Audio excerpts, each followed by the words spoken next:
Hey y'all, thank you for tuning into my channel, and we are here for another health update where I talk about my mental and my physical health. I want to get into the physical first because the mental, I think that's more, I have more to talk about when it comes to that, so I want to get the physical out of the way. So if you see me looking down, it's because I'm reading based off of my wellness kit, and I also have my project sheets with my workout routine and keeping myself accountable as far as working out at least 3 times a week. So let's talk about that. The week that I am filming this, by the time you've seen this, my elliptical will be back in action. The week that I am filming this, which is Thursday the 26th, my elliptical broke last week. And so the guy is coming out tomorrow, Friday, which by the time you're seeing this, it'll already be fixed. And so I have not worked out this week. I haven't been really active and I'm kind of feeling tired and sluggish, so I cannot wait to get back active. But besides that, like ever since April started, I made a goal. Kristen will work out no less than 3 days a week for at least 30 minutes, and I've been keeping up with that. So even though I haven't worked out this week, I am pretty proud of myself for keeping up with it and not letting anything stop me from, like, not even being lazy about it. Like when I didn't want to work out, that's when I knew, Kristen, you need to work out because you don't feel like it. So I've been doing pretty well with working out, and I just can't wait to get back into it. I haven't really been using my fitness pal that much. I haven't been tracking my calories. I pretty much eat the same thing, so I know what to stay away from and what I can eat. The one thing I do need to start doing more of, I need to start drinking more water. That is what I need to do. It's just, I hate when people have this, so let me just go ahead and make this. I just really need to have more water intake, like just more fluid intake in general. And so I really need to work on that. So that is a goal for May, to get more fluids into my system, because a lot of times when I think I'm hungry, I'm probably dehydrated. Well, that is what it is. I'm dehydrated. So I really need to get my fluid intake in. So now that that is out of the way, let's get all this mental stuff out. Now, as a person who is very open about my mental health, I think it's very important to always take accountability when you know you're dealing with mental health, such as what I have: depression, anxiety, and borderline personality disorder. If you're confused on what borderline personality disorder is, I have a link down below. It's in all of my videos. You can read up on it. It's important for me to always take accountability for whatever it is I do, because there are times when I'm having a low day because of depression, or my anxiety is high because of BPD or whatever, and I can't control how my emotions are, but I can control how I react to things and how I react to people. And it's very important to always take accountability for your actions and to not blame people for the way you behave or the way you treat people. I think it's very important to say, look, I effed up and it is what it is. You know, I effed up, there was no excuse. My depression, I mean, I was having a low day, but that's no excuse. Or my anxiety was high, that's no excuse. And one thing I really dislike what people do is that when they treat people shitty, they use their mental illness as an excuse. Like, I don't like it. I don't like it. I don't. So yeah, is my battery about to die? Like, you don't want me to be great? Is this what we're doing? Okay, I don't want to wait for this to charge, so I am going to film the rest of this on my phone. I will be right back. Okay, I'm back on my phone. Okay, so as I was saying, it's very important to always take accountability for what you do, especially when you do have a mental illness, because people will try to use that to excuse their behavior. And to me, I'm just like, I don't do that, so I am not going to accept that from you.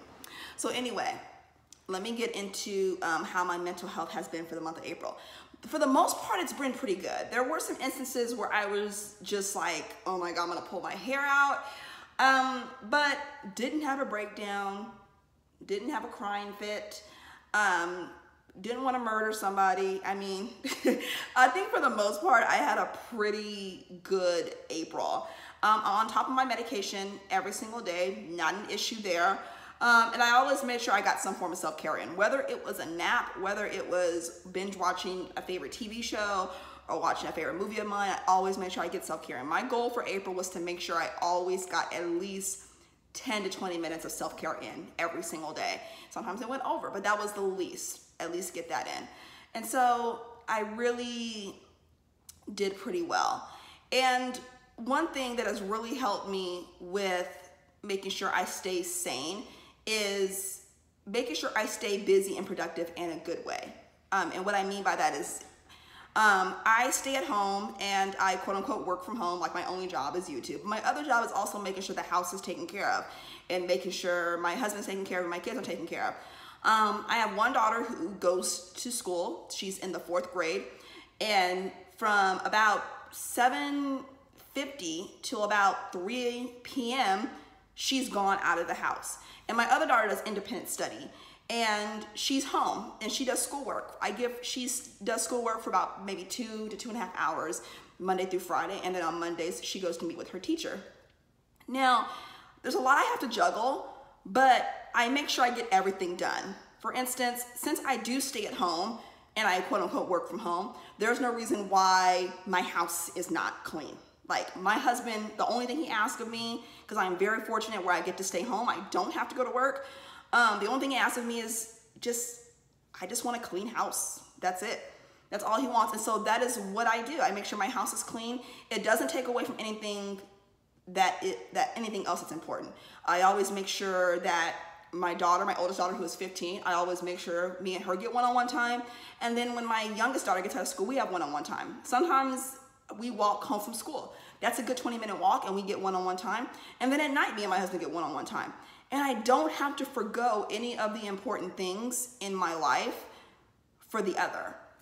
You know, I don't have to not clean my house because I have to spend time with my kids or my husband, or I don't have to not spend time with my husband or kids because I gotta clean my house. I mean, by the time my daughter gets out of school at 3, my house should be clean anyway, right? So what has really helped me with staying sane is that making sure I'm productive in a good way. Because here's the thing, my mental health is good when my house is clean. My mental health is good when my kids are good. My mental health is good when my husband doesn't have to worry about anything being way out of place when he comes home from work. When they're good, I'm good. And I love making sure that I have a really good, clean house. I mean, that's just how it is. If you pay for a house and it's brand new, you want to keep it looking brand new as long as you can. And so that is what it is. And so, yeah, and also this, I want to talk about this. I can't remember exactly what it was. I was like, talk about it, Kristen, talk about it. This month, I had to realize some things about people. You know, protect your mental health. Protect your mental health. I don't care what you have to do. I don't care if you've been talking to someone for 5 days or 5 minutes, 5 years, 15 years, or whatever. If that person is detrimental to your mental health and your peace of mind, you've got to let them go. You really do. Don't let anyone come into your life and wreak havoc and allow them to stay. I don't care if they think it's petty. Protect your mental health. And also, be mindful of things around you. And what I mean by that is like social media. I always tell people, like, usually when tragedy happens, like a tragedy, like it's going like a shooting or something that is going on, it doesn't have to affect you personally, but I tell people, take a break from social media. Like, take a break from the news. Don't watch it all day. Don't tweet about it all day. Don't Facebook about it all day, or Instagram, because you do need a break. And sometimes social media can be overwhelming. We can get lost in it. If you find yourself getting lost in social media, whether it's a positive way or a bad way, take a break from it. So take a break from these instances and don't let them wreak havoc on your mental health, because that's very important. I know, you know, we're in a day and age where social media is so important to what we do. You know, social media is important to what I do as far as YouTube videos, and then Instagram, it's very important. But there's times where I have to be like, you know what, Kristen, it's okay to go on Instagram today, but only spend about 20 minutes. You don't need to be on there and going through everybody that you follow. And if you're gonna be on YouTube watching videos, maybe just pick 5 videos to watch right now and then come back tomorrow or come back later. Don't get lost in it, because as much as I love doing those things, I would rather spend the time working on myself. and doing something productive and helping myself be better, because if I'm better, everyone else around me can be better. So is there anyone else I want to talk about as far as my mental health? This is my 4th year, going into my 4th year of being formally diagnosed with what I have. And I have to say, each year gets better. I think the more time that goes on, knowing that I have what I have, I become better, because now I know my triggers, I know what to stay away from, what I need more of, what I need less of, and I just continue to thrive.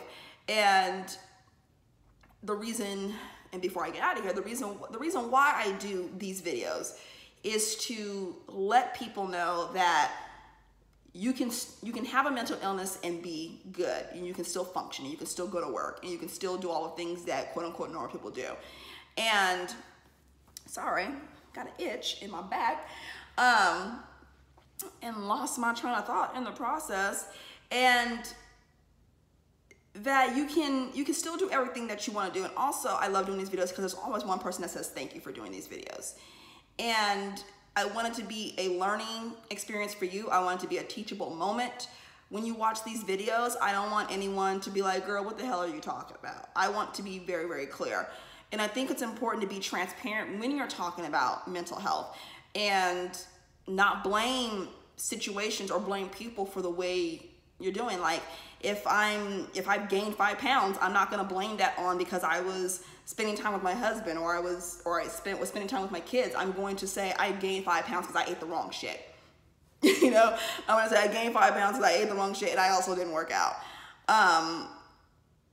So I want to be transparent and be honest about that, because I think that's very, very important, especially when you share your life on YouTube. I think it's very important to be transparent and be as transparent as possible. Be transparent on YouTube, but also be transparent when you're talking one-on-one with somebody in emails, talking one-on-one with someone in DMs, or in Facebook groups, or whatever, however you talk. I think it's important that you sound like the same person and everything. I think that's really important. And my thing is, if I'm not transparent, I don't need to do this. And you know, there's a lot of that going around on YouTube, and this is social media in general, where people are one way in public and one way in private.